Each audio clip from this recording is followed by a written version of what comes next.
हा डबा आहे ना, हा नायर आंटींच्याकडे द्यायचा. त्यांना आपल्याकडच्या चकल्या खूप आवडतात म्हणून जरा जास्तच घातल्या त्याच्यात. आणि हा वैद्य काकूंच्याकडे. त्या एक नंबरच्या सुगरण आहेत माहिती आहे ना, अगदी आपल्या आईंच्यासारखं करणं आहे त्यांचं सगळं. आणि हा देशपांडे काकूंच्याकडे. तुझ्या आईकडे हा मोठा डबा पाठवूया. हो.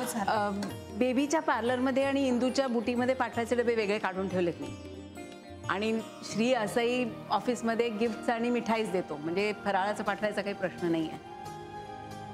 मनीष आणि गीताकडे पाठवूया डबा. चालेल.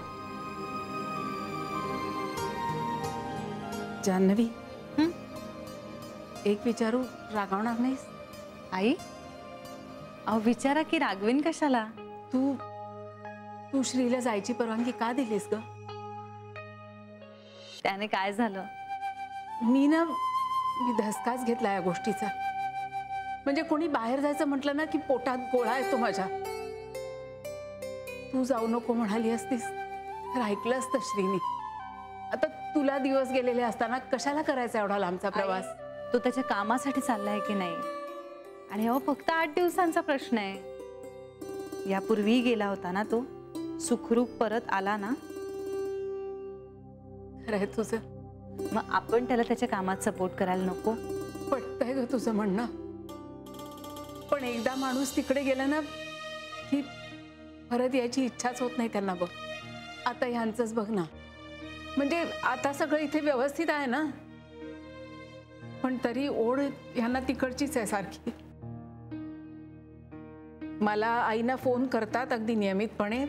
श्रीशी आठवड्यातनं 2दा-3दा बोलतात, पण येणं होतच नाही ना ग.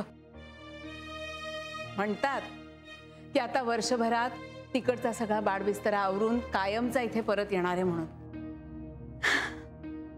येतील तेव्हा खरं. श्रीनं ह्यांच्या पावलावर पाऊल टाकू नये एवढीच इच्छा आहे बघ. असं काही नाही होणार. आणि श्री त्याच्या बिझनेससाठी चाललाय की नाही तिथे?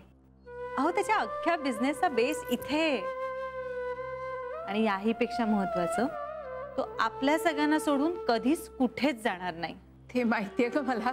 त्या माहितीवर विश्वास ठेवा, भीतीला थाराच देऊ नका. आणि आई, श्रीचा आपल्या सगळ्यांवर खूप जीव आहे. अहो तो अडकलाय आपल्यामध्ये. की तो जगाच्या पाठीवर कुठेही गेला ना तरी तो इथेच परत येईल. ते आहेच. मग झालं तर काळजी कशाला करताय? मला कधी माझ्या नवऱ्याची अशी खात्री नाही देता आली. आई, मी माझ्या नवऱ्याची नाही, तुमच्या मुलाची खात्री देते. माझा नवरा होण्याआधी तुमचा मुलगा आहे ना, तो कुठेही जाणार नाही तो तुम्हाला सोडून.